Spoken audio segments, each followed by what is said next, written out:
Hey everybody, it's Lain, Ehmann with layoutaday.com and scraphappy.org, and I got a question from one of our members in Scrap Happy on our monthly membership Q&A call the other night about two-page spreads, specifically why people create two-page spreads instead of one-page layouts, and how you can go about getting started making two-page layouts if you've only done one-page layouts in the past.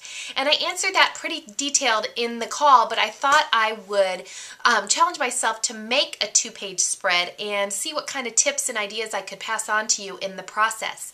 Now, as far as why people make two-page spreads, it's pretty obvious that you can fit more pages, more photos on your page, and you can, it kind of halves the work in some senses because you've already picked out the supplies, you've already settled on a design, you've already got your photos and your topic, and you can just spread that across two pages instead of creating two separate pages and going through the whole process of topic selection, photo selection, product selection, things like that. So I typically make more one-page layouts than I do two-page spreads, so it was a little bit of a challenge for me, but I grabbed some photos from our Thanksgiving because it was an event that I had multiple photos of, and I only wanted to really create one page about the whole occasion. I didn't want to create separate pages, so I wanted to use as many photos as I could on one spread.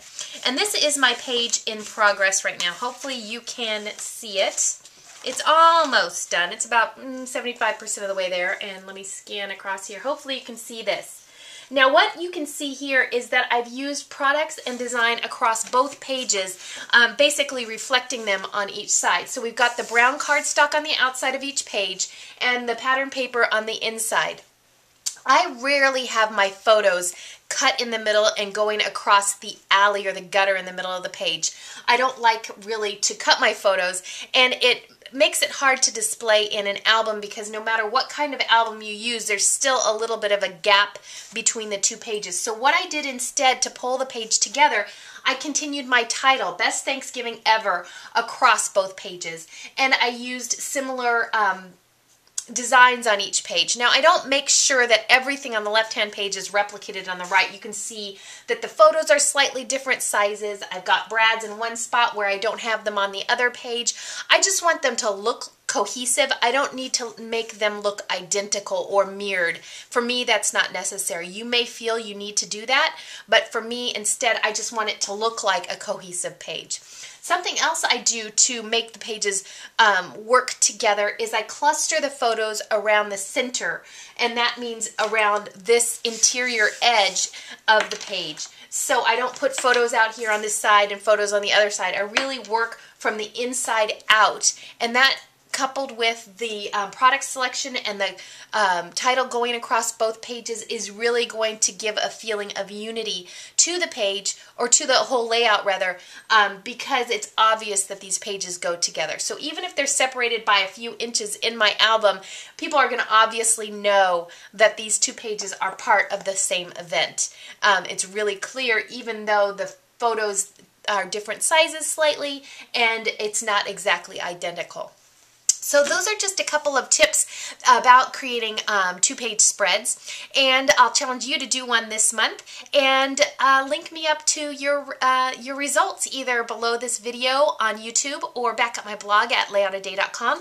I'll also finish this up and put the results on my blog so you can track down what I'm doing. I'm also doing a fun thing.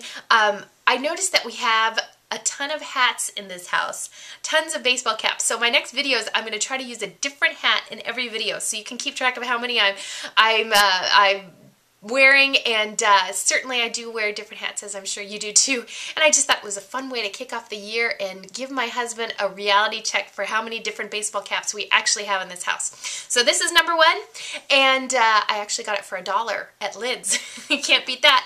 So anyway, just a couple fun things I'm working on. Thought I'd share them with you, and if you want to find out more, come visit me at layoutaday.com, where I help make your scrapbooking fun, fast, and fabulous. You can also find me on Twitter at twitter.com/Lain Ehmann, that's LAINEHMANN, and at facebook.facebook.com/layoutaday. I hope to see you soon over at one of those different spots, and show me what you're doing with regard to two-page spreads and what your design challenges are, and I'll see if I can help you out.